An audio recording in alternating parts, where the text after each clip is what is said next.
let's kick things off with our old friend, the Demolition Man, the Reem, the former Strikeforce heavyweight champion, the former Dream heavyweight champion, the man who has certainly had a legendary career, K1 World Grand Prix champion. I mean, so much, but recently called it a career, said goodbye, and so we had to speak about all of that and more with him. He is kind enough to join us.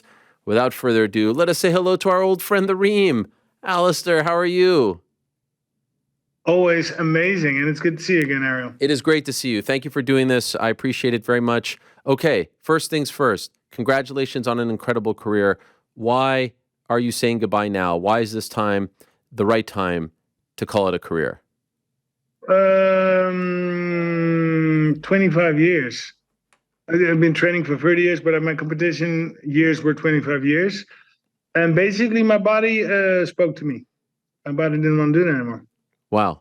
So, yeah. And that came in the form of after the Bada fight, because, of course, I had in my mind the Rico fight. But then, body didn't want to do it anymore. So, energy not there, some injuries, nagging injuries. I would do what I usually did, the physical therapy, but it would work out for 2-3 days, then I would train again, and then boom. Okay. Yeah. When did you come to that realization? When did it actually hit you that the body just can't take it anymore? I think like March-ish. Oh, wow. March, like, you know what? I'm done with this. And then no more problems with injuries. So it's kind of interesting how that works. Mm-hmm. So March, I mean, it's October. Why wait so long to announce it? Because I initially had, if I can keep my body right for 6 months, then I might still be able to fight, right? We're kind of stuck to our patterns. Mm-hmm. We want to keep doing what we're doing, even though that might not always be in our best interest. Okay. And when you made it public, what was that like? What did that feel like? I actually didn't. I still need to kind of post on social media, but I'm really not much on social media.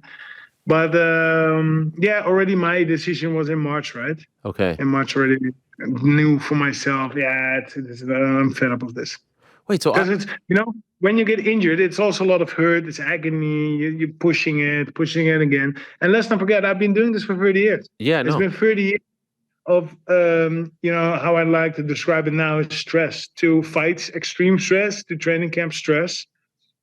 Back to back, always training, always doing it. Yeah, always stress. So now, and actually the last year, because the Bada fight was a year ago, my body actually was allowed to relax, and it came in just in a whole different state. So now I'm calm. I'm out of the stress, and I kind of like it. Yeah. I'm like, why would you go to stress? No, I don't blame you. I saw a post, though. That's when I reached out to you.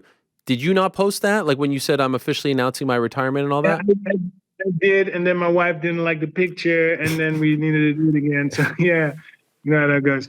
But I'm still going to post it officially. Nice. Okay, but you are officially retired? Yes. Okay. And, in the fight world, you know this, people retire, they come back. Can you foresee any scenario where you ever fight again, or do you think that it's definitive, you are never going to fight again? It's over, Arrow. I'm also not interested in fighting anymore. Okay. Right? I've had my change. It's now a whole different goals for different things. I'm working on this, a couple of very interesting projects. And that's captured my attention. And then there's just, it's kind of interesting how that kind of fell into play. And new goals. So there's no interest also in, I like to train. I like to stay in shape. I mean, I can still fight, right? I like to teach a little. Right. It's not going to be my main thing, but I like to kind of pass on knowledge that I have to next generations. But no interest in fighting. Okay, and obviously I'm going to ask you about those projects, but I'm just curious, like when the news got out there, were you sad about it, or are you so completely ready to move on with your life that there was no, real emotion, reflection on everything that you've accomplished? What was the news? The news of me? The news of you, yeah. I was a little bit sad, end of an era. Well, no, absolutely not. Absolutely not sad. It was just a realization. It was just a realization that I had to go for to advance to the next stage, right? Because there was always going to come an end to my fighting career. If there wasn't now, it might have been after the next fight, or maybe 2 more, but not any long after. I've been also occupied with my life after fighting for a very long time. I've studied a lot of other athletes. What are they doing? How does that go? Yeah, and I kind of mentally prepared myself also for the moment. Okay. Um, I had seen some photos of you where it seemed like you had lost a lot of weight, but you never know with photos what's real or not. I'm looking at you now, and it does seem like you've lost a lot of weight. Is that accurate? And if so, how much weight have you lost? I'm like 220 now. What is it? 210, 200. No, not 200. I'm like 210, 220. Okay. Uh, yeah, if you're not gonna fight, why would you walk? I mean, I still look good. Still have a Yeah. six pack. Nice. I'm still strong. I can still kick ass. But yeah, why would I have another? What is it? 20, 30 pounds of weight? Because then you have to eat and you have to lift heavy. You have to do the things to maintain. And once I made the decision, it's done. Everything becomes longevity. I want to have what second was this? Yeah, I want to have longevity, and that's some of the things, some of the projects that I'm working with for the future is longevity programs. And then obviously a lot of fighters have injuries. I've done a great job in always recovering from the injuries and maintenance. And I'm very happy I did that because now I actually have a second life. Basically, Hmm. I'm loose, everything is working, brain working. So yeah, It's probably been well over a decade since you were this light, though, right? light heavyweight was the last time in because I'm basically light heavyweight now. That Yeah. was when was that? When was that? 2007 7. Yeah, I was gonna or say eight? it's 2007 and 8. Crazy. Is it true? I had also read. Are you now vegan or plant-based diet? No more meat. Um, yes, I've switched my diet around extensively. So I'm still researching a little bit. I've had all these nutritionists, right? 25 different ones. So I'm kind of a nutritionist myself. But for me, I'm still in search of, hey, what is optimally for the body?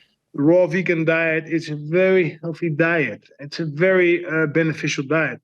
If a person would try it for a year, they will also really appreciate, and they'll appreciate all other all healthy alternatives as well, because only then you'll find out what the benefits are.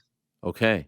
But it's not a thing like I'm going to do it once. Hey, it doesn't taste good. And now you have to do it for a while for your body to make adaptations, and then you're gonna find it. Even Rashad Evans switched to raw vegan diet, and then he found there was a lot of less inflammation in his body because what you eating is inflammation, but certain foods inflame less or not. And once you switch to those foods, actually the foods that we are designed for, yeah, your whole system will run better mm. and recover. How long have you been doing that? I would say it started a year ago, and there has been some chicken here and there, but in general, I stay away from meat. Yes, it's Wow. raw vegan diet.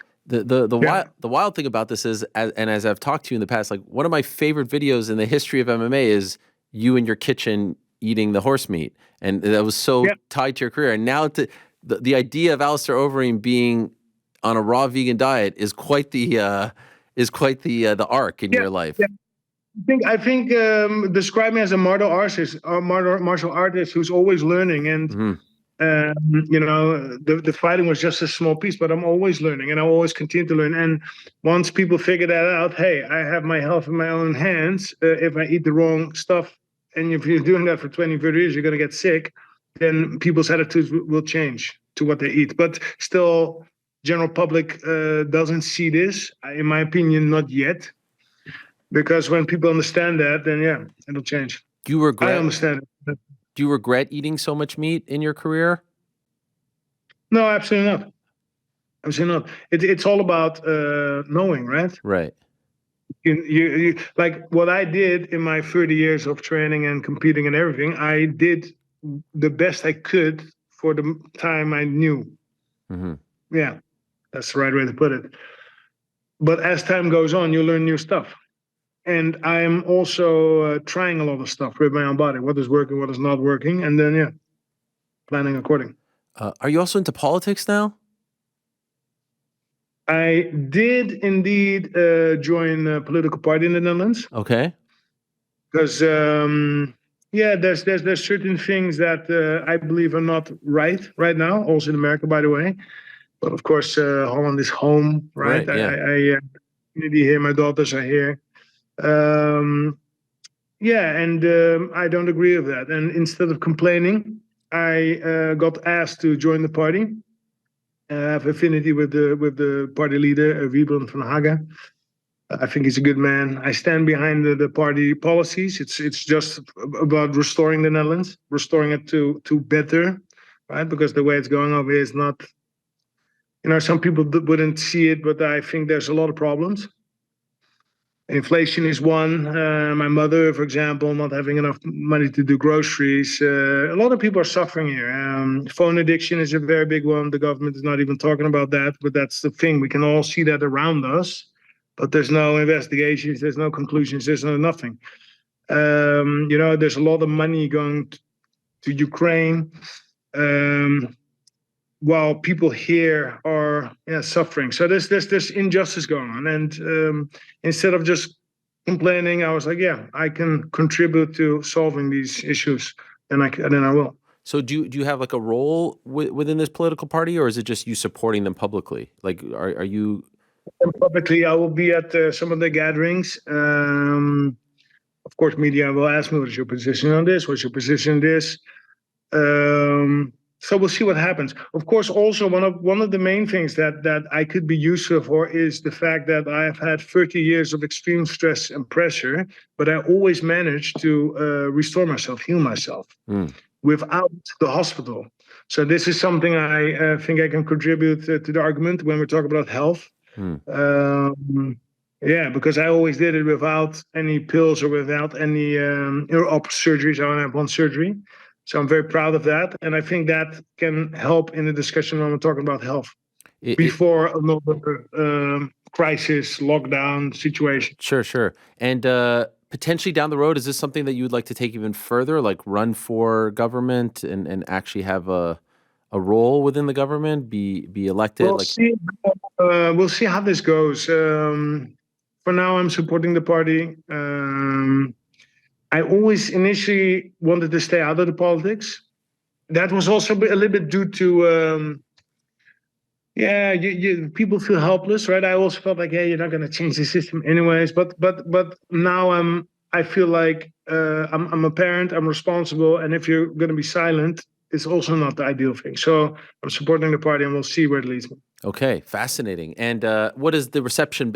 Sometimes when athletes get involved in politics, it's met with a great reception, and some people don't like it. What has it been like for you? And by the way, correct, I don't know this, so I apologize. Like, I don't know if this is left, right. I don't know what the system is in the Netherlands, but I'm just curious how it has been received. Such a famous person like yourself over there aligning himself. Yeah, the reception is positive. Again, a new stage, right? I don't have any inclination or any faults. I'm going to change the whole thing. Rather than being humble, I'm just still looking at the overview.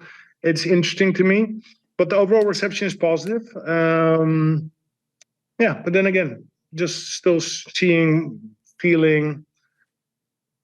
Okay. You mentioned other projects. Can I ask you about that? Like, what are you going to do now that you are done fighting? I'm actually going to December 1st is coming out. The app against phone addiction. Oh, I like this. What is that? Yep. What does that mean? It's an app where it's for anybody who feels like, hey, I'm grabbing my phone for no reason. I'm scrolling, and I'm forgetting a little bit the time, or I'm scrolling a little bit sensitively. Yeah. Download the app. I'm going to explain everything. I'm going to give you directions to do the detox. It's going to work with accountability partners. It's a good system which will work. Okay. And I believe everybody in the world could.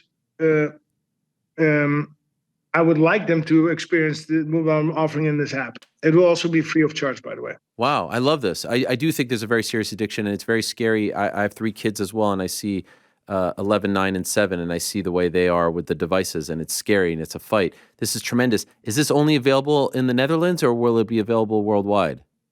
It will be available worldwide, and it will be free of charge. Wow, and this is and you are the front man. This is your thing. my thing. Wow. Did someone approach you about this, or did you have the idea and went out to seek people to help you do this? No, it is a very big problem. Yes. And I actually got alerted to it because my daughter, she was also screen addicted, actually already from 4 years old. And I remember she was 4. I was telling the mother we broke up when she was too young, very young. Said she's too much behind her iPad. We need to not have that. We need to restrict that. And I know what she was thinking. Yeah, easy talking, you know. So she allowed that to happen. And I remember, you know what? I'm not going to complain about this anymore. But in 10 years, this is going to be a very big problem. Because if you're addicted to the screen and on that age, and 9.5 years later, my daughter was 14, yet to turn 15. She couldn't go to school anymore. She crashed. So I can go into the specifics, but in the short story, her dopamine receptor structurally got overcommit because of the screen. That's what the screen is doing to you. And once this receptors in the brain, once this gets overcommitted, it doesn't work anymore. And this chemical dopamine is responsible for wanting to do something and doing something. So once this don't work anymore, yeah, my daughter was just sitting crunched up, not able to respond. And to me as a father, that was very scary at first. I rewatched that video more than 100 times. But I just acted as any father would act. My daughter's on attack. I'm going to get to the bottom of this. What is going on here? And it took me also looking at myself. Yeah, my daughter's a lot behind the screen. I'm also a lot behind my phone. Is that what we have in common? My father also was also a lot behind the screen. And I decided to break my phone addiction.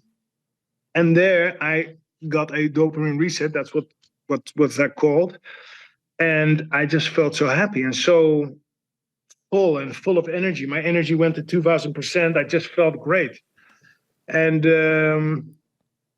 yeah, it's this technology is not healthy for us. The only way we're going to find that out is to detox from it, which is not done in a week. You need to put your phone down a month. I'll explain all that in the app, by the way, because there's certain shortcuts that you're not going to be entirely off your phone. You're still going to be able to do some social media and do your things, but just limited. Yeah. And yeah, you will have your reset. And then once you have your reset, that's a big game changer for you because your ability to operate in the real world will greatly enhance. Greatly enhance. You're gonna feel better, feel great. And listen, there's depression cases are up 4,000%. Nobody's wondering how that comes. It's because of the fun. Wow. This is incredible. I can't wait to see this app, and I commend you for doing this. This is really, really important stuff, and not enough people are talking about it. So well done, Alistair. Could I ask, as far as your career is concerned, when were you the happiest? What was your career highlight? What was the apex of your run now that you look back on it all? Yeah, geez. That is a beautiful question. I've had so many beautiful moments. All right. First time Japan, 1999. My first kickboxing fight, 1979. My first fight in Pride. Pride was the best, which was a small Pride, but then the big Pride, that was 2001 and 2002. But then my first title fight, Strikeforce. Second time it was bigger. Yeah. UFC first Brock. So there's so many beautiful moments. Geez. Yeah, which one? I don't know. It's been a beautiful adventure. That's how I look at it. It really has. Do you have any regrets? Maybe things that a fight you wish could have happened, didn't happen? A fight like something that you look back on that you lament, that you think, damn, I wish this would have happened instead of that? No, I'm totally happy with everything, and even the losses, because the losses they also propelled me in some kind of direction, growth, mindset change. So it's been, it's been great. I wouldn't change a thing. What could I add? It's like it was 6 world titles, 3 different belts. Yeah, well, no, I'm totally happy with. Do you have a favorite fight? I would say, yeah, which one? The Brock fight. I don't know. There's been so many. I don't know. Okay, I'm just wondering because there's so many new fans. Someone watching this be like, let me go to Overeem at his apex when he was on top. His favorite fight. I'm wondering what you would suggest to someone. Maybe the Brock fight, UFC 140, I think it was, or 141. K1 finals was nice, right? K1 finals was nice. The Yeah. Brock fight was nice. Even the last Badr fight was nice. Who else we have? The UFC fights were exciting, right? There was also the title run, and then the second run, which got brutally stopped by Ngannou. Yeah. Curious about the fight, by the way, with Fury. Can I ask you, because you know Francis very well, do you think he has a chance? Not only a chance, I believe he's going to win. Come on, Alistair. What the hell? Really? Yeah, because I look at fights a little bit different, right? Of course, being in the game for 30 years, but I look at patterns, I look at little details, I look at it a little bit different, and I think Ngannou is going to surprise the world, shock the world. Listen, also because people underestimate UFC fighters. Mm-hmm. They do. MMA fighters, let's call them MMA fighters.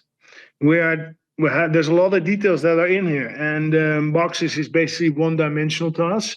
Yes, Tyson is the best. Yes, but Francis is big dude. You might be the first prominent person that I've heard pick Francis, like first fighter that I've heard pick Francis. Yeah. Do you think he knocks him out, or do you think he wins a decision? It's going to be a brutal force KO. Wow. Yeah. Wow. You've just blown my mind. Yeah, I think so. Wow. And also considering I went in the K1 and people didn't give me 5 cents either, but I went in there as well with we have different mindset with MMA guys. It's different. It's different. So you'll be watching? Yeah. I actually might even fly out there tomorrow. Oh, really? You're gonna go to Saudi? Yeah, tomorrow or the day after. Yeah, we're looking at that. Incredible. To support Francis, or just to watch? Like, are you on Team Francis here? Team MMA? But this is a nice fight, and we have some business stuff over there. So yeah. Okay, amazing. By the way, I don't know if you know, but like your name came up a lot over the last couple of weeks when the relationship with USADA came to an end with the UFC, and everyone said, "Oh, Alistair is going to come back," because you've had your history with them too. What do you make of that? What do you make of USADA and UFC going into a divorce? Yeah, I didn't follow. I don't follow it anymore. All that stuff because it's just busy with other things now. Yeah, so they parted ways. They parted ways. So yeah. I don't know. And why is that even? Why did they part ways? Conor McGregor, I think, was a big point of contention. He removed himself from the pool, and there was some discussion as to what he would have to do to re-enter the pool or to be cleared to fight. I think Dana White saying a comment recently, a few months ago, no one cares what USADA thinks, I think pissed off USADA. And, he's such a big figure. UFC, I think, felt like they were targeting him. USADA felt like UFC was trying to maybe bend the rules. And I think that was the breaking point. If that, was that maybe the final nail in the relationship coffin, but I'm sure there were other things along the way. The relationship ends December 31st. So for the next 2 months, there's still a relationship. And then there's a new entity coming in called Drug-Free Sport, which, I'm in favor of. But what I did say, Alistair, was I wish the fighters had a say in this relationship, right? Should the fighters be tested 24/7, 365? Should they have to update an app? It doesn't feel very fair when you're an independent contractor, no? Listen, I'm out of it, and I have no intention of being dragged. So it is all good. UFC guy. And listen, everybody can do what they want, right? If you fight China UFC, they have their protocol, and it's all up to them. Okay, fair enough. Well, I'm glad you're in great spirits. Is there another project you want to mention that you're doing or working on before I let you go? Because it seems like you have a lot. No, I think we're good. I think we're good. You think you're okay? I'm happy you're okay though. You're healthy though, right? I was a little bit worried. I will be honest because of everything's. I am the healthiest I've ever been. Okay. And there's no more stress, right? This is amazing. I train because I like. I like to. I'm still in the gym, still teaching. We have the exciting new projects. Wife is happy. Getting married. Oh. So that's all good stuff. When's the wedding? And before the summer, right before the summer. Okay. Yeah, we're gonna do a very nice wedding in Croatia. Great. It's interesting. I don't check my mail, but I didn't get a save the date card or anything. Did I not make the cut, or what's? Did I get a save the date? Well, I got married before I knew who you were. I got married 2008. Before I knew, like, we had a friendship. who I was I since knew you who were you were. right. I knew who, but I wasn't an MMA guy. You knew who I was, so you didn't get. Ah, Alistair. What great memories we've had together, right? What great memories. And Always, and we're gonna make more. Listen, we're not done. We're just getting started. Most beautiful is still to come. I love that. And last thing, are you going to be coaching anything like that, or just on the periphery? There's certain fighters that I help, that I have a relationship with, and yes, I like to stay involved with them. Do I need to? Do I want to? Yes, I want to. Do I need to? But if it's nice, and if I feel like, hey, this is like a good connection, it's all connection based, right? Okay. It's all energy based. So I'm helping some people that I know and have a good feeling with, and yeah. And if it works out, if I'm too busy because I'm not a coach, right? I'm doing that as a friend, and we'll see where it takes me. Much love, Alistair. And Congratulations on an incredible Hall of Fame legendary career. What a joy and pleasure it was truly to get to know you and to cover your fights. And you're always so kind to me and accessible. Really, really appreciate it. Thank you once again for coming on. And I wish you the best of luck in this new chapter. Congratulations on everything you got going on. Obviously the wedding, but all the projects, incredible. And please stay in touch. Don't be a stranger. we'll stay in touch here. You know how that goes. All right. Thank you, I'm Alistair. only one in a way. I appreciate it. All the best to you. Thank you. You're the man. There he is, Alistair Overeem. What a legend. And some really fun projects he's got going on. I love that, especially the app one. I have to admit, it's a scary thing. Any parent knows that it's a very scary thing. There's a lot. Oh boy, there's a lot. There's a lot to be worried about, and from the the time that they spend on the screen, but also what they're looking at. It's the Wild West out there, and so I love the fact that Alistair is getting behind this. I love to hear that he is healthy. I love to hear that he's in great spirits. I love to hear that he has no regrets. It's all very good stuff. I love everything about it. What a legend. Some of you new fans who are just getting into MMA now may not be so familiar with what this man did. Like, he's dropping 1999 in there. He's dropping 2001 in there. He's dropping Pride in there. Like that, there's only like truly Last of the Mohican stuff. Like, there's only so many of those guys left in the sport that have connections to 1999, connections to 2001, connections to all this stuff. It's pretty remarkable. So kudos to him on a great career, and I can't wait to see what he does next.